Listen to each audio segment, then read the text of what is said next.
Good evening, everyone. I'm John O'Loughlin. Welcome to my channel. It's called McDuff _ 2020.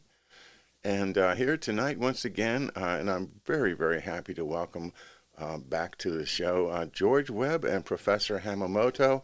Guys, we got a lot to talk about, so I'm going to bring you both up to the screen here at the same time. And welcome. And how are you guys Thank you doing? very much. Really well. Thank you. Good to join you, gentlemen. And welcome everybody from the live stream.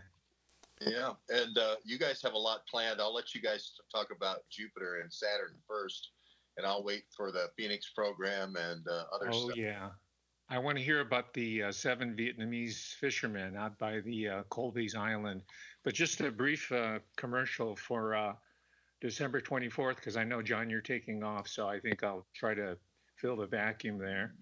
I'll be working. I won't be eating a turkey, Hungry Man turkey dinner, though, but I will be talking about Lego fascism. And my working idea, this is what they call, by the way, I'm learning the whole jargon, the lingo. These are called minifigs. And the whole Lego universe, playverse, is very, very interesting. There's a documentary which I'm watching right now. It's called Lego Brick Humanitary. But so far, what I'm gathering is this is my working hypothesis that the whole Lego playverse, it's a transnational, it's a multinational, it's a supranational, supragovernmental engineering pyramid project that would make the pharaohs of ancient Egypt turn over in their sarcophagi. It's that heavy.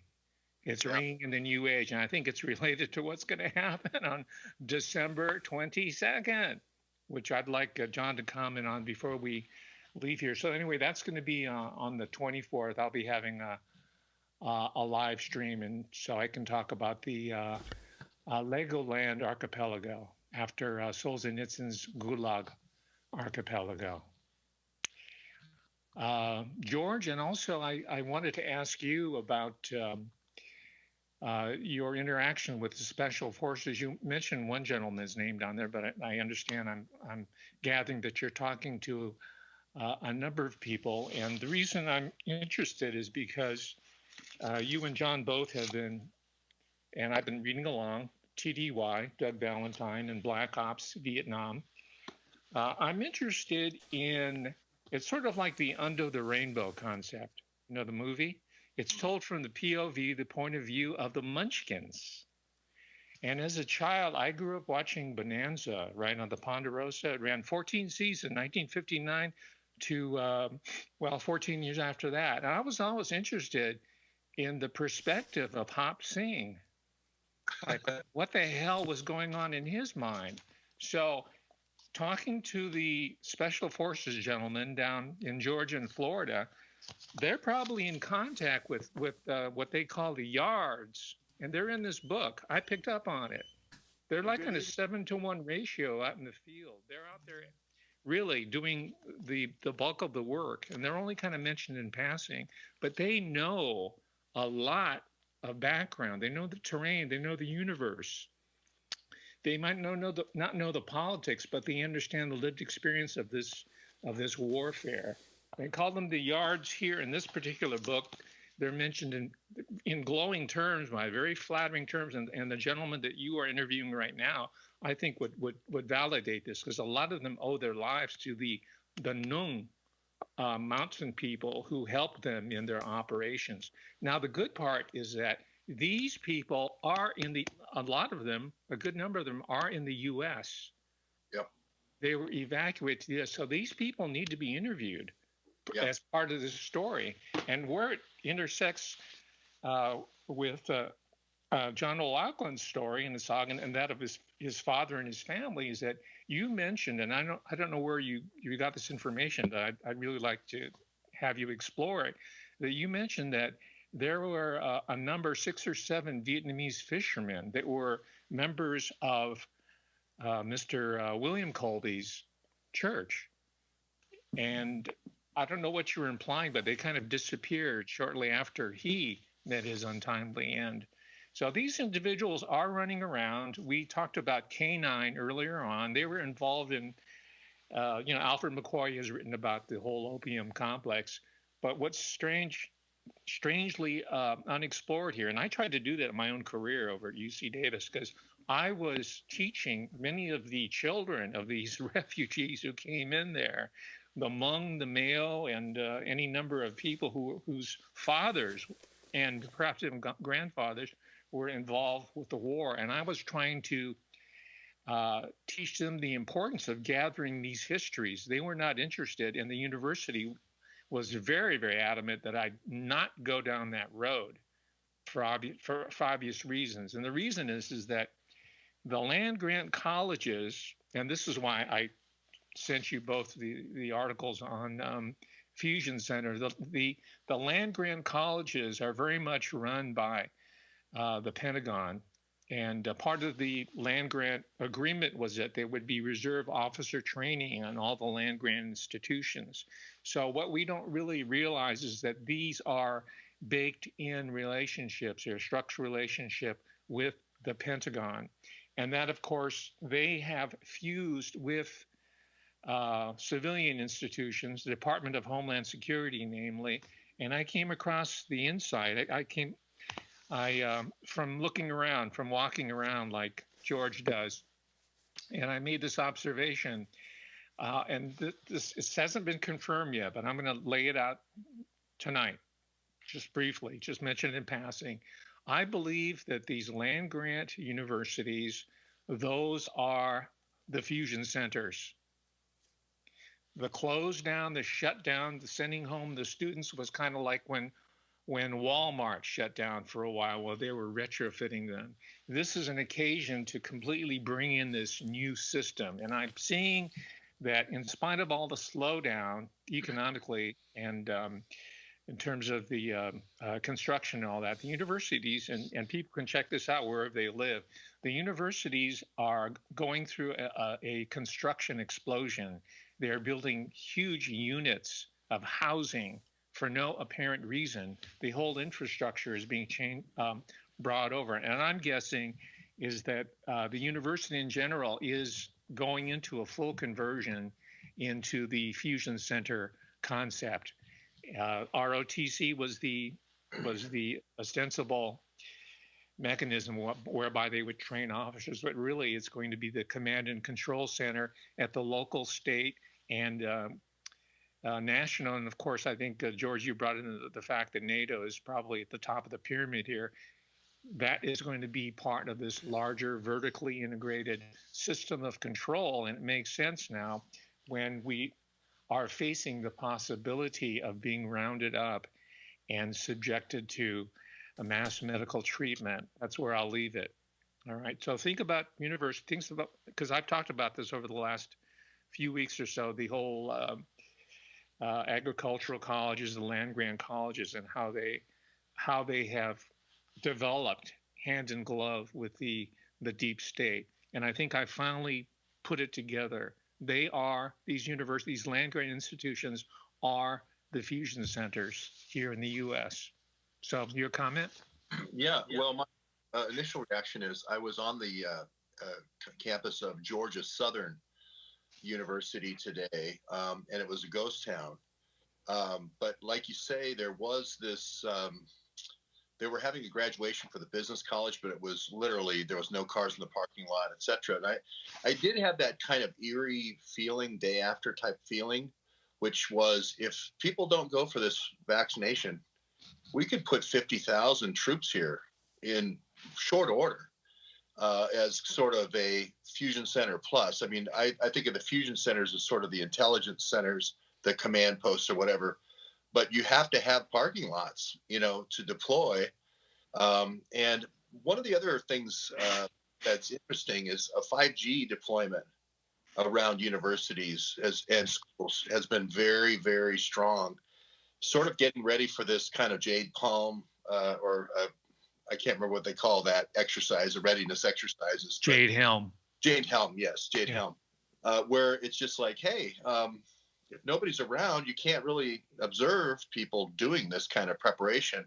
But this kind of plays hand in hand with the current events with Trump looking like he was about ready to bring forward an OD&I report saying there was this foreign interference from Iran and China, and maybe invoke the Insurrection Act, given the fact he signed this Executive Order 13848, which said if there is foreign hacking, I can invoke Insurrection Act and I can mobilize and basically get to the bottom of it before we do the transition of power. So so what you're saying is eerily applicable to immediately right now. And I did have that weird feeling when I was walking up there. The Alabama Southern College, just to support what you're saying, where Victor Krulak's son is the president of that college. Oh. And he also was a colonel in the Army.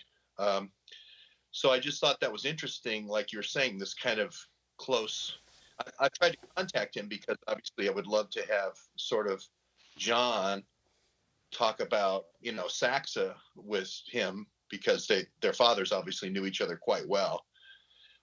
So I think there's a lot of merit to what you're saying, this sort of DNA twist between university and DOD. Remember also, most of these institutions have huge football stadia and also basketball facilities for indoors. Remember the Katrina, when they used the dome down there, the dome, in order to sort of do a dry run on how to incarcerate large civilian populations? The university campuses are a one-stop shopping for what we're about to see, unless President Trump, and he's still the chief executive and the commander-in-chief of the U.S. Armed Forces, unless he acts now, and this is where the special forces come in. We need to see President Trump put on his commander-in-chief hat now. This is the time, because the enemy has shown their position. That includes the people in Congress. Whether Republican or Democrat, that's really irrelevant. They've shown their position. So when they draw their sword, President Trump has to make sure that all that is left is a stump. Right. When they go for the sword, there'll be nothing but a stump there. Well, that's the chilling hack of the nuclear devices. You wonder, Kennedy was showing the pictures of the nukes in Cuba to stop the second invasion, the real military invasion of Cuba. And you just wonder if that's why this nuke hack didn't happen today. It happened is just say, hey, Trump, before you think about this, we can detonate these nukes. So anyway, I saw General McInerney, who was talking about this Insurrection Act, and he was talking about suspension of habeas corpus and, the whole 9 yards. And I get very uncomfortable when I hear that because Lincoln and trying to save the Capitol and all that is the last time, only time. And I see a lot of people encouraging Trump to say this is the last, breath of the republic if we don't do it. So I'm on the fence. I'm not recommending it yet. I have to think it through.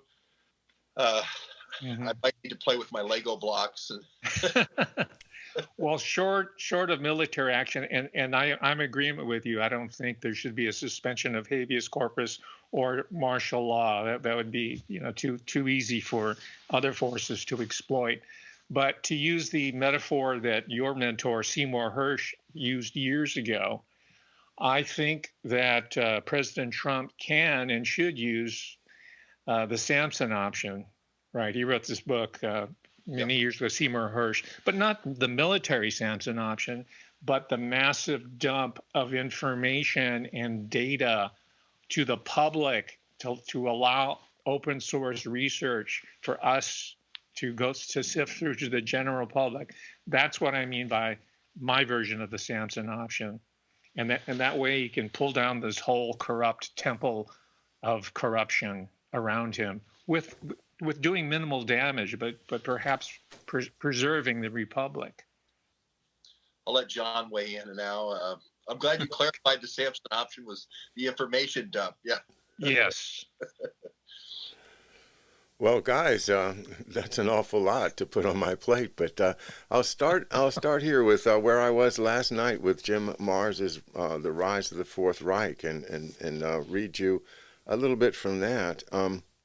The uh, the section on the Majestic 12 and what he calls Project Paperclip and the Space Race is one that I didn't read last night, but he is way out there with connecting things going on in space with the Majestic 12 folks, people working under, how do you say it now? Vannevar, I think, Vannevar Bush. Vannevar Bush. Yeah. Oh, man. So here's the paragraph. Apparently Johnson said something referring to Masters of Infinity, and it says, according to Johnson's puzzling statement about, quote, the Masters of Infinity, are facts indicating an astounding connection between the well-documented occultism of the Nazis, the NASA space program, and the Soviet space program.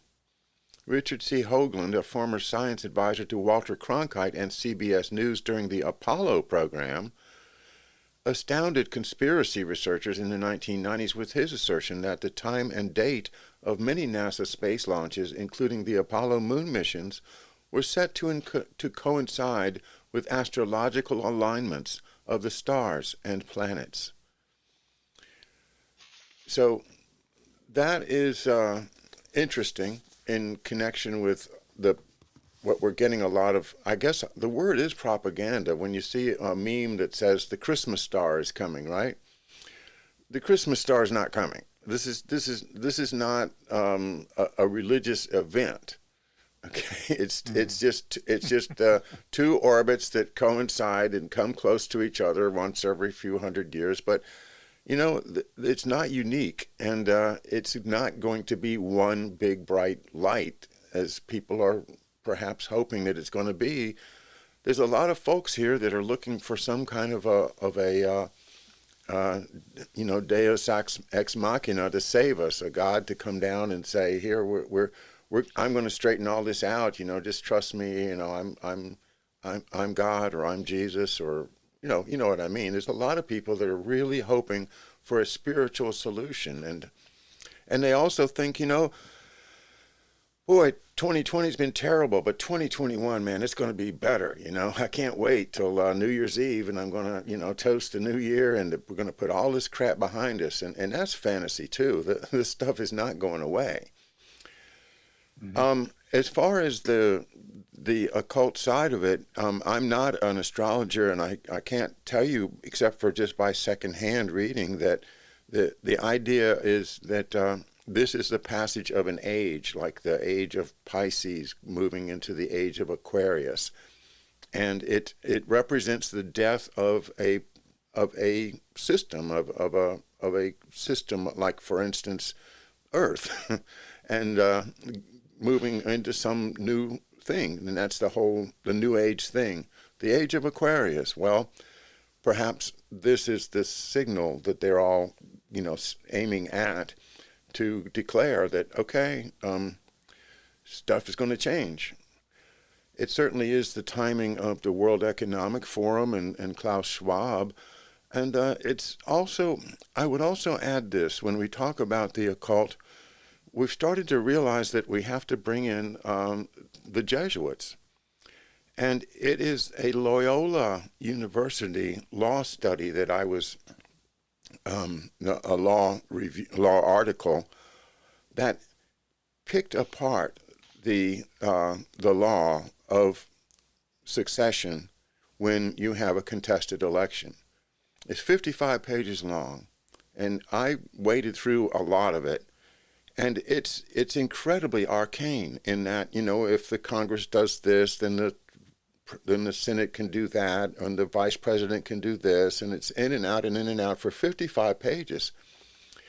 And that, I'm thinking, maybe this was the roadmap to take us down from a legal point of view, so that there would really never be an answer, but everybody has an argument to make, but there's never going to be a resolution. And that reflects to me what we see in the Supreme Court with, well, I don't know how much to credit the reports of a big argument behind the closed doors in which Chief Justice Roberts apparently, um, had quite a fit. And is that an indication that, yeah, he's compromised. He's under pressure. Well, his trip uh, to to see the Knights of Malta after he ruled in the Hobby Lobby case resonates with me, and also all of these things that we've studied. For all these books I've read, everything tells me that Jim Mars is right. These folks really did survive. They really did create these financial networks. They created these cover stories and these,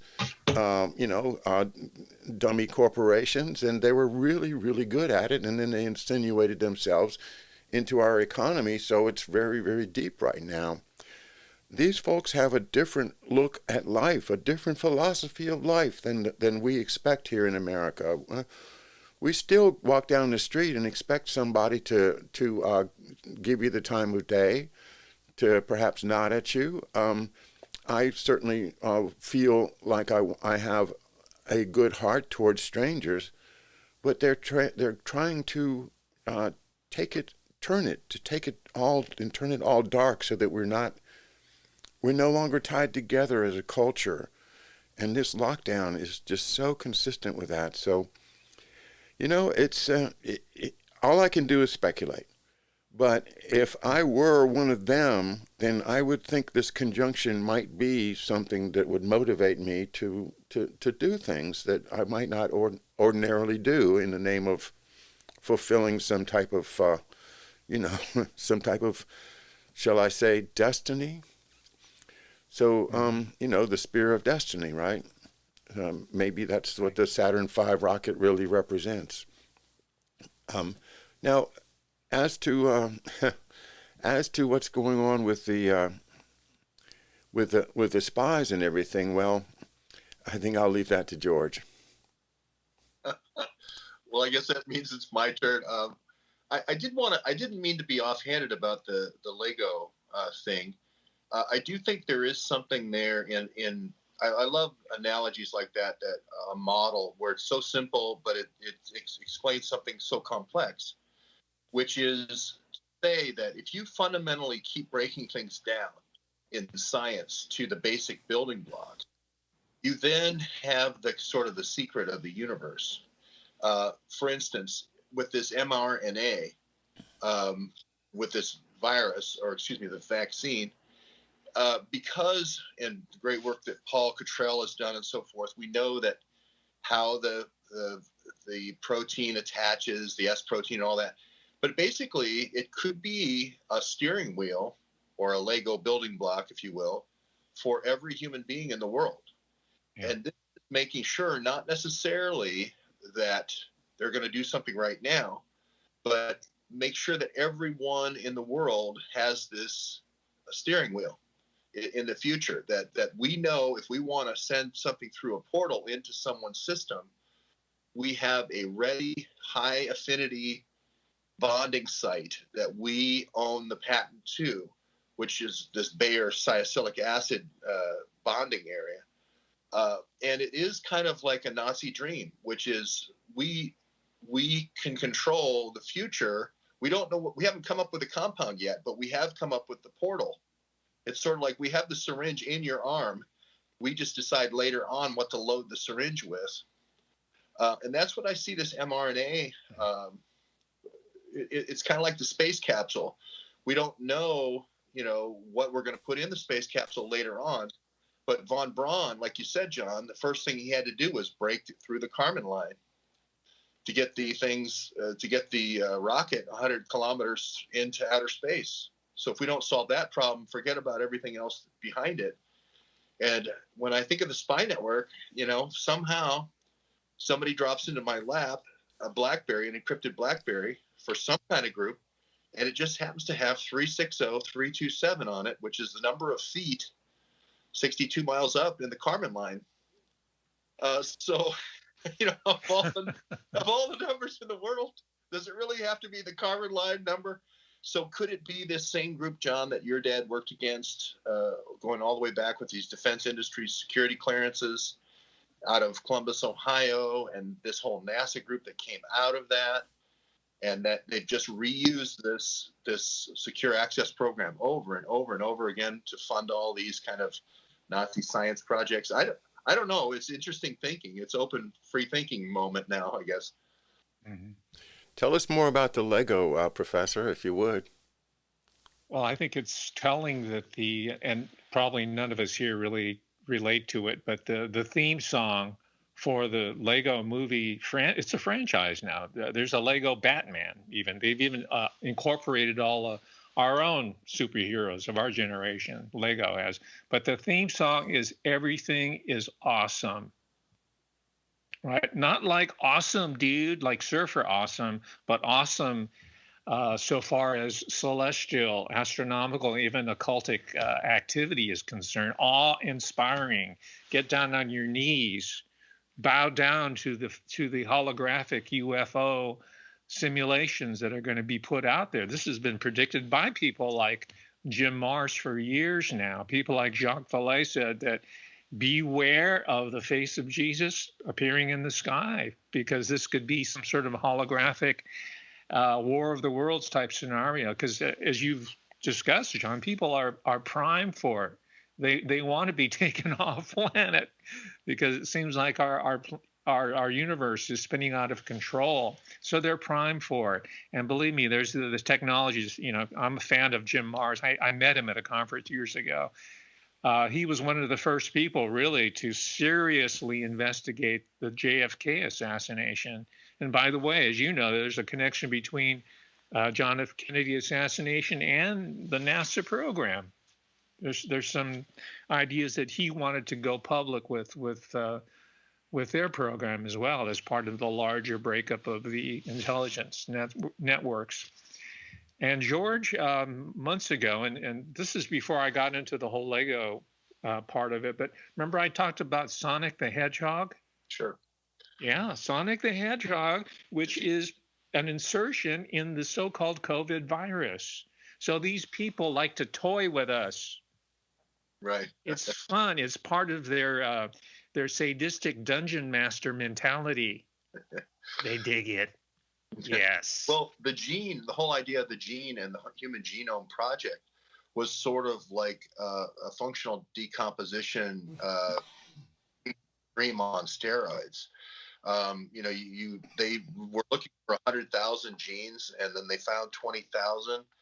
And I think that whole project I went over to where Dr. Those guys, Crick and Watson, were running that in New York, out at Long Island, where Bruce Orr was. Not Woods Hole, which is up in Massachusetts, that did a lot of work, but I'm trying. Cold Spring Harbor Right. was, and it is kind of one of those things where the Nellie Orrs, the thinly veiled Nazi matrons, getting Nellie Orr into the MITRE, managed national laboratories, with Peter Strzok always trying to get another Urdu speaker or Farsi speaker into the next national lab. I covered all this stuff, and I really never looked at the occult side of this. But if you go over our work as a group, Mark Kulak especially, and the three of us, you see this repeating theme of this appeal to this awesomeness. Donald Barr talking about this, having Jeff Epstein travel the galaxies and come back with uranium. Yeah, there you go. This is the book that was written by Donald Barr's pappy, his father. Yeah. I got this when I was 8 years old, and it's a little boy at the dawn of his sexuality, ripe for pederasty, right?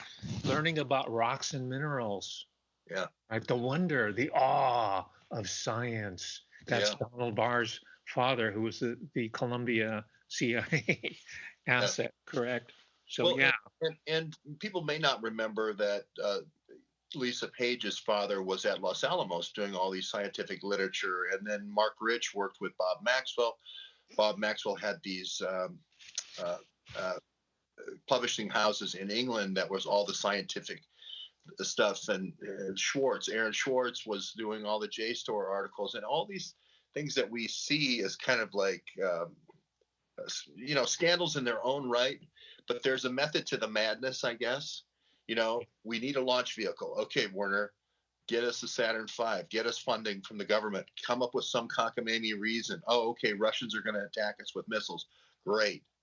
Let's get the Saturn V going.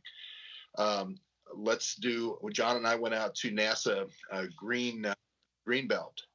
And how do we get funding for that? Well, let's have the Russians send up a Sputnik and have it beep over you. George, you're talking about stories, right? Yeah. Legends. It's called narrative in literary theory. By the way, Peter T. was very much interested with this guy over at Stanford about narratives and all that.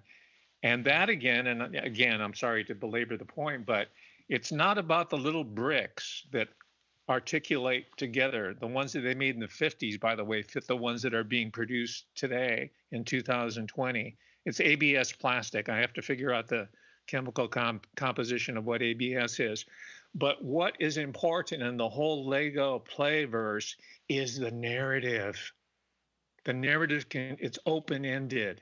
And it's gender free, it's racial free, it's nationality free. It's free of all the different conflicts that are going to be impeding the larger globalist project, the Great Reset.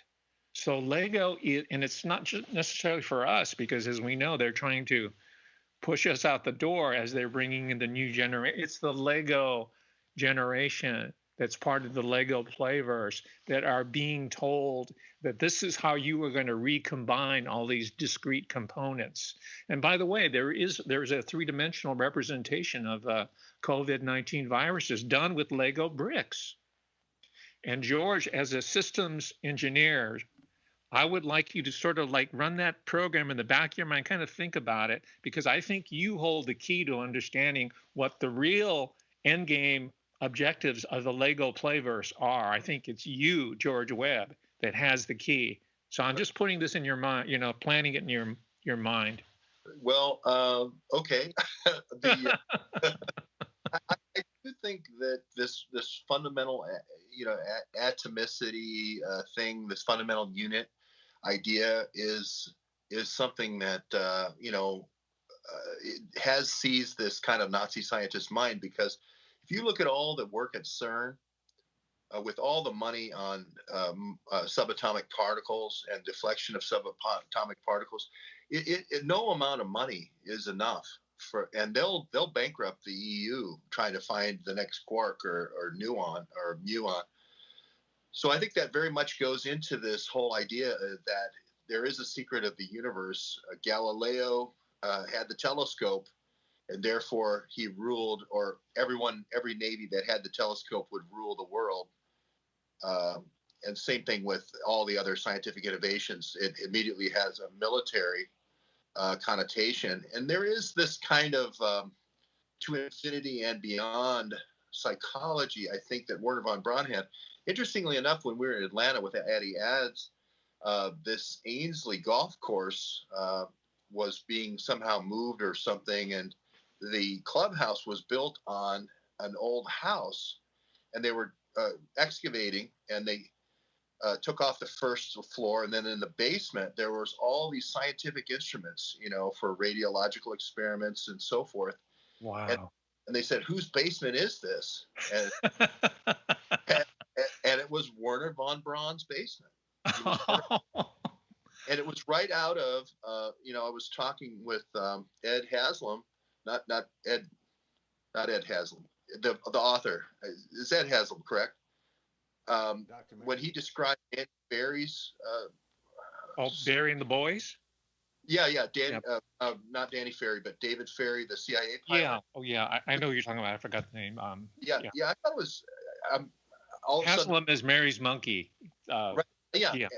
Ed Haslam describes the scientific laboratory sort of like a Prospero's books type laboratory that David Ferry had, but actually, in actual fact, Werner von Braun had that in his basement.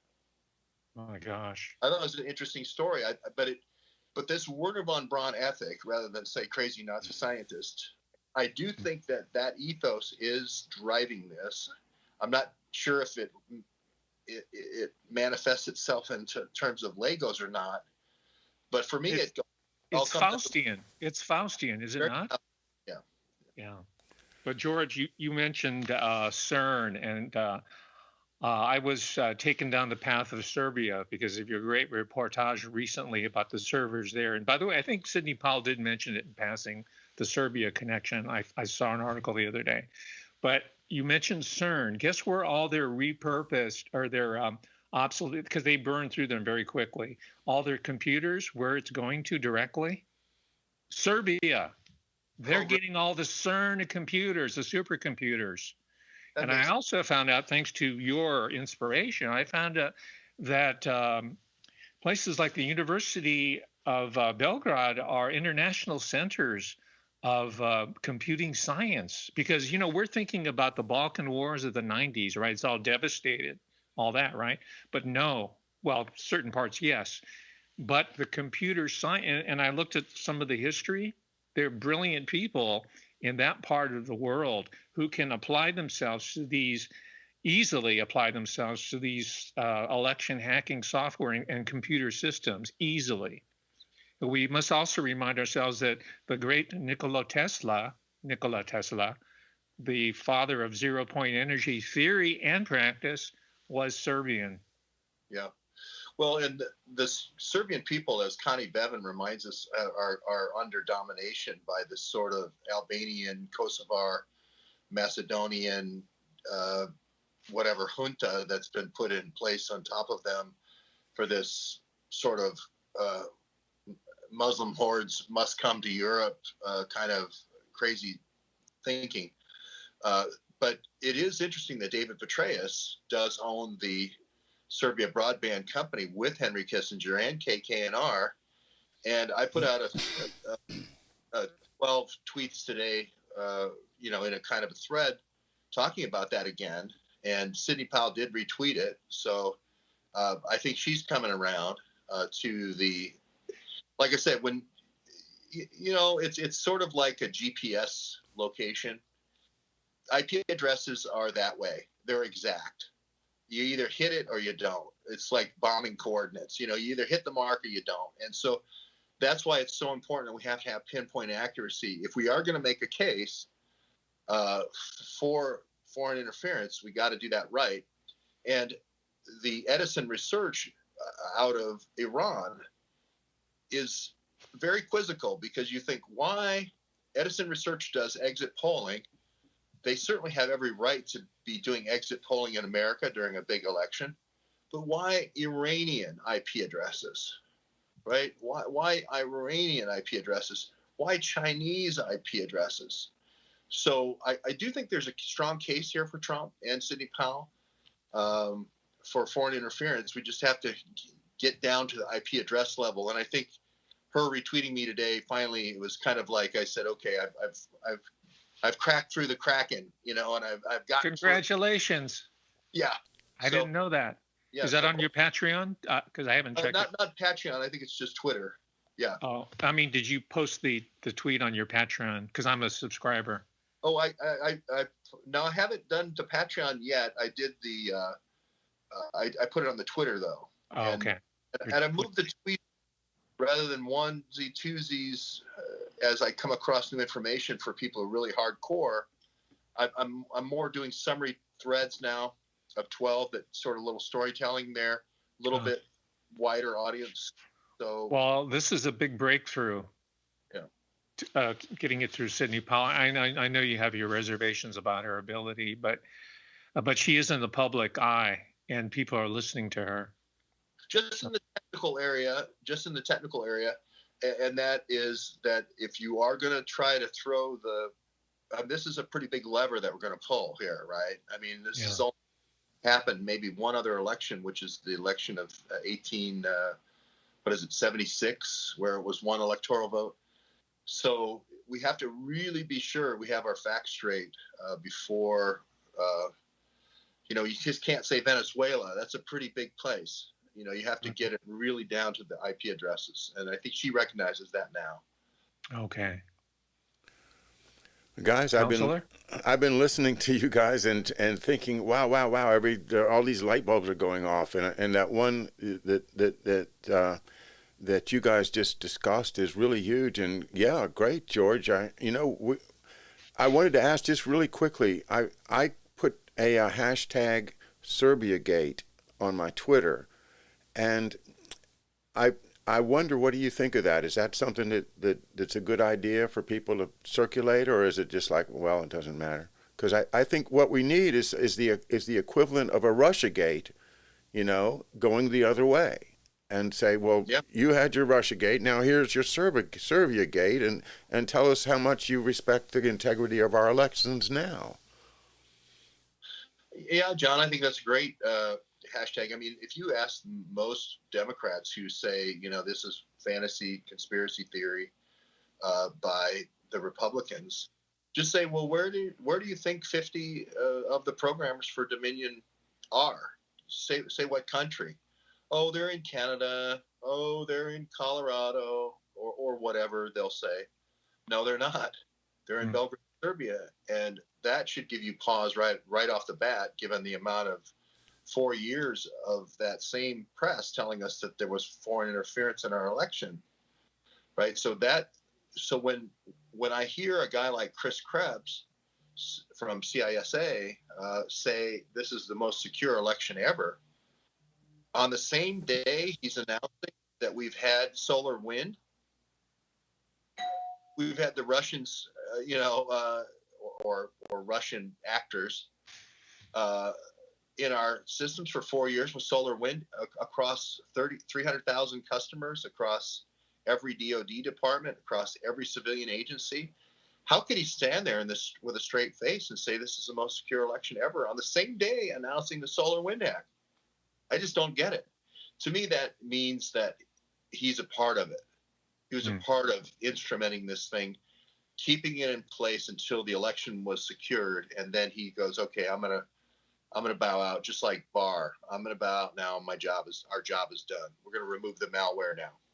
Okay, George, I wanted to ask you your take on Operation Snow Globe, as Patrick Byrne is referring to it. Is he a distraction that's being put out there right now, or is that going to work in our favor? Well, for those who are not familiar with Operation Snow Globe or Patrick Byrne, he's the CEO of Overstock, and he had this relationship with this person who was a Russian girl who John and I went to her trial, Butina, who seemed to be, if not one night with John D. Rockefeller IV, then the other night she was with the chairman and CEO of AIG. If not the other night, she was with the head of the Russian National Bank, Torsion. Flip the channel one more time.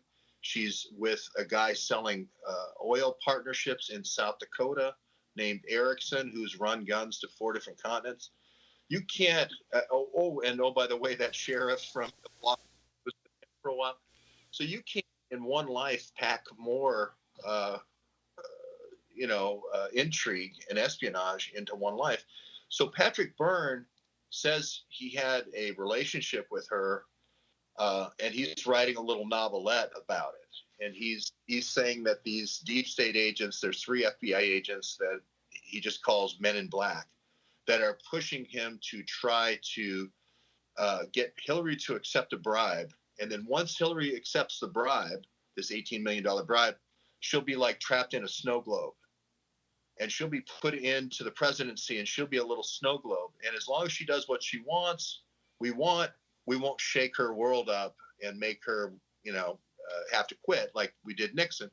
But if she does do what we want, we'll leave the snow globe setting pristine. So that's the whole idea. And Patrick, every time he talks, he gives us more metadata. And Ed Vandersteel had him on last night. And what I want people to do is to interview and say, when did you first know him, her? When did you first meet Butina? Who introduced you? How many lobby meetings did you set up with Butina? How many different places and did you go? How many different places in the world did you have meetings? She sounds a lot more like a Russian interpreter because you can't speak Russian. You do speak Chinese.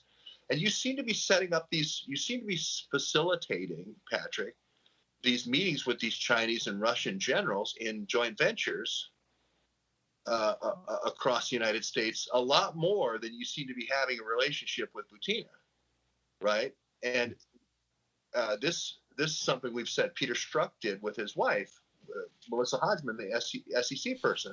They keep dangling energy deals to these different CEOs that are not necessarily their own companies. They fall for it, and then we get to keep their company. We get to put people in on their board and take over those energy companies as an infiltration strategy. I don't know if I'm being too complex here or not, but he now admits he was a part of not one but two compromise operations where he was introducing Butina in as the bait. So he very much supports what we've been saying all along, which is Butina was what they call an Oconus lure, an outside of the continental United States lure. So I'm sorry I did a lot of unexplainment there, but for some people they say, oh, you reference all these things and you don't explain it. So I try to build, so that's my take. Okay. Thanks, George. Hey, can I toss one more hot potato at you guys before we run out of time? Sure. Yes. About 2 months ago, I ran into a YouTube guy called Kevin Gallalae, Gallalae, and he talks about overpopulation as something that historically was managed by the church. But as technology came to basically show up the like Galileo saying, the church, they don't know everything. Look, I can show you these moons and tell you when they're going to show up again. And, the church couldn't tell you that. That type of thing, that technology is taking over the roles of the church. And if technology now is being looked to by the ancient money, the old imperial, and, let's throw the mafia in there too, because they got a lot of money by now. All of that is geared toward controlling population. Is it possible that all of this back and forth over, all of this stress that we're going through is really about getting us to take a vaccine which has a side effect which affects fertility? This is what is mentioned by Gallilei as referred to in one of the papal encyclicals, where he says that you can't take human life, you can't do any type of birth control either, but except for when it's necessary to cure disease or something like that. So the theory is that they would have created a disease so that they could have to create a vaccine to cure the disease, and the vaccine accidentally has this side effect that, that's what happens. We had to do it because of the vaccine. Have they been testing that kind of thing in Africa? Are they trying to get as many people, to not be able to have children? And maybe that is the big kahuna that's behind all of this, is that once they get that mRNA in us, again, I like George's theory that it's a gateway for them to put, give us other stuff or, whatever. But the Lego idea, I also want to just tie the Lego idea in, because it's exactly what these eugenicists were talking about when Davenport and Galton were doing their so-called science, and they were just postulating that everything is built out of these little building blocks. And you've made a wonderful analogy, Professor, with the Legos, because, you can do anything with Legos. Well, once we get the mRNA in you, we can do anything with you. And guess what? We can reproduce you. We made Dolly the sheep. Why shouldn't we be able to just use test tubes? And that fits in with some of that psychology that goes along with all this stuff. And that one of the creepy things that I read the other night, I can't remember if it was Galton or Spencer, but the idea, it was either Freud or one of the Bernays people that said that it's unfortunate that children have to grow up in the midst of all of this trauma, where it's people, the mental problems of the parents. That wouldn't it be better for the children to avoid all of that stress and drama that you get from being raised in these imperfect households with the fights and the egos and all that stuff. This fits in with a lot of that creepy science that they've been doing, and I just leave that for you guys to resonate if you, because George, weren't you and Paul talking about a possible side effect along those lines from either the disease itself or the vaccines? Anyway, that kind of looms out at me, is because if you look at the whole big picture, they've been trying to control our population so that they can retain control of the world. If we are allowed to keep on growing, then we're going to keep on having more people that want to be free. So if they can make this population smaller, then they can manage us. And that is my dark read, that it's possible that that's the way they're thinking, is it not? Well, we're thinking about right now. We're focused on the V word and all these other assaults on us. But I think the real threat that's not really being talked about, and you allude to it, John, is the mental health mafia. Those are the people that are going to finish the job, and they're the ones that are going to administer it. Just by this whole notion of trauma that they've been setting us up for the past, I think, 10, 15, 20 years at the university. The whole trauma as a theoretical, as a conceptual mechanism has been pushed relentlessly throughout the humanities and the social sciences. And that is empowering the mental health establishment to go at us full force. And you're going to see, I think, in the new year, an uptick in the funding and promotion and normalization of your local mental health professionals, so-called. And this is no insult to people who are therapists, because I know there's a lot of you out there. And I'm basing this on my experience just shortly at the University of California, where full-time faculty members were being displaced by therapists, MFCC types. They were going into faculty offices to the point where there would be like a 10-to-1 ratio of a mental health specialist attached to a student. And we see the World Mental Health Foundation and, of course, the American Psychological Association, these huge behemoths, institutional behemoths that are very much in line with the Great Reset, the NIMH, and they're poised and ready to act upon the green light that the next president will give them. And it could be Donald Trump, because he is also complicit with the whole medical model, the medical mafia. They're bragging about how quickly they managed to roll this out. So I hold President Donald Trump and his spokespeople responsible for hastening that whole approach to what might be an overblown crisis. So that's my take on it. Beware of the mental health mafia. I like that. Well, John, I'll take the other leg of that, or fork of that argument that you made. You do have this kind of pervasiveness of Bill Gates in the Planned Parenthood, and his dad being the president of it, and then him doing all the vaccines in Africa, where the overpopulation problem is the worst, and also Asia. And now he's involved in this. And he's also involved in these mosquito programs and in Florida. And it just, none of that makes sense unless you think in terms of population control lens. And it's like, well, and in the mosquito, I can't remember, it was the Egyptide mosquito. I talked to the health coordinator down in Key West. Anyway, the whole idea is suppress the male expression.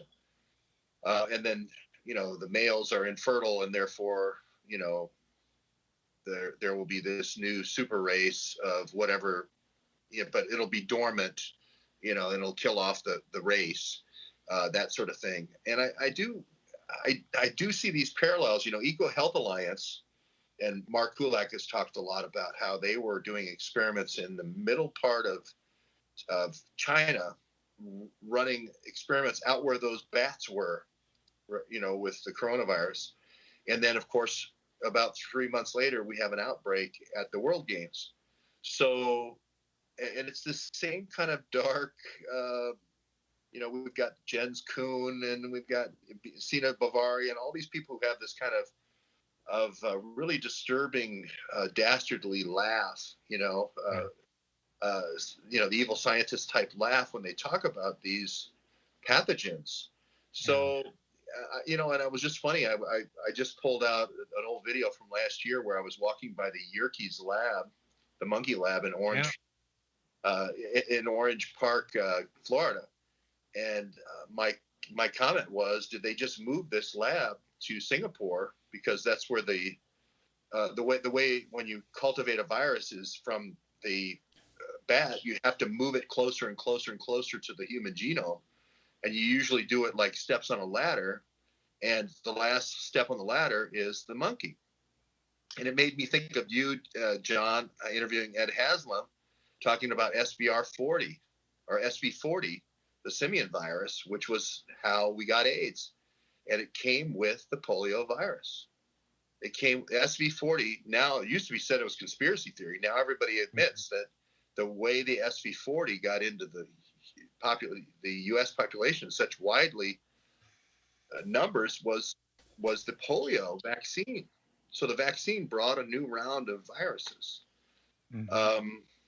So you look at all these AIDS people and HIV people that are involved in the public face of this rollout, and it is kind of scary. It's all the same people: Fauci, Redfield, Birx, Dr.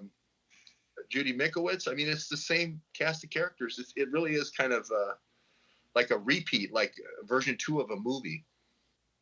It's a sequel. It's the Lego movie number 2. Yeah. Mm-hmm. And I don't know what the end game is, John, but I think you probably have the best, educated guess there as population control. What would Henry Kissinger go over to talk to David Rockefeller about if he really wanted to, impress him when he went over to have lunch? Population control. That's the number one favorite topic of any crumpet and tea session with the Rockefellers. It's like, what happens if these people like multiply out of control? What do you got? And, Kissinger comes back and says, well, I've been talking to Petraeus, and we got this bioweapon that we're working on in China. We got solutions here. It's very easy, because it's so easy to go up the chain of command. If you appeal to the elites, you have to consider that as part of what's shaping our world. Yeah. Isn't it a shame? 200 and how many years after the American Revolution, we're once again in danger of being taken over, taken down, and losing all of our liberties just to make a few people happy. We call them the elites or the deep state, the operatives of the elites. It's a shame. It's a damn shame. But here we are, and it's our privilege, to get up, stand up, stand up for your rights, and let the chips fall where they may, and brings us back to our very first motto, George. You remember, Fiat Justitia, Ruat Caelum. Let the fall. Yeah. Let justice Yeah, be done, though the heavens fall. And so, Or you might say, illegitimi non coberantum. Don't let the bastards grind you down. boy, I needed to hear that.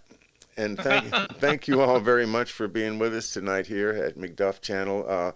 Wanted to announce that we're going to have a special Christmas song sing-along on Saturday night at 8 p.m. So mark your calendars for that. We'll be doing some of the old-time Christmas songs. And, bring your voice, bring your guitar. We'll do it all virtually. But that'll be just a little Christmas celebration, a holiday celebration for McDuff Channel at 8 p.m. Saturday.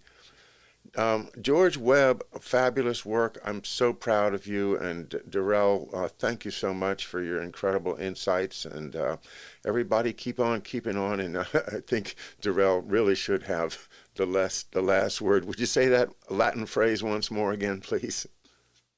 Illegitimi non coberandum. Don't let the bastards grind you down. Peace.